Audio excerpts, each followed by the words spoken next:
एक महत्त्वाची बातमी आपण बघूया। संत ज्ञानेश्वर आणि तुकाराम महाराज यांच्यासारख्या संतांनी 700 वर्षांपासून अनुभवलेल्या पंढरपूरचा विठ्ठल मंदिराला आता पुन्हा पुरातन झळाळी प्राप्त होते। मंदिरातील जतन आणि संवर्धनाच्या कामांतर्गत जुन्या दगडी रचनांवरती पॉलिशिंगचं काम सुरू आहे। या पॉलिशिंगमुळे ऐतिहासिक शिल्पकला आणि मूळ दगडी सौंदर्य अधिक उठून दिसतंय। या कामांमुळे शेकडो वर्षांची परंपरा जपणाऱ्या मंदिराचं मूळ स्वरूप भाविकांना अधिक जवळून हे अनुभवता येणार आहे। आणि याबाबत थेट विठ्ठल मंदिरातून आढावा घेतलाय आमचे प्रतिनिधी वीरेंद्रसिंह उत्पात यांनी।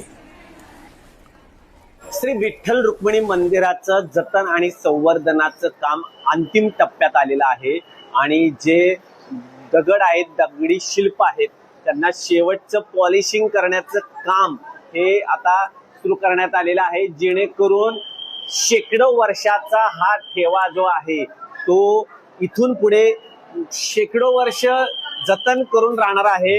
आणि आपल्याला पाहायला मिळणार आहे, आपण आता विठ्ठल मंदिरामधील या सुळखांबी येथे आहोत आणि या सुळखांबीमध्ये संपूर्ण पौराणिक आध्यात्मिक इतिहास जो आहे तो इथं सांगण्यात आलेला आहे, दाखवण्यात आलेला आहे आणि तो इतिहास आता जतन होणार आहे। तुम्ही पाहू शकता की या दगडी खांबांवर जे पुराणातील जे प्रसंग झालेले आहेत ते दाखवण्यात आलेले आहेत।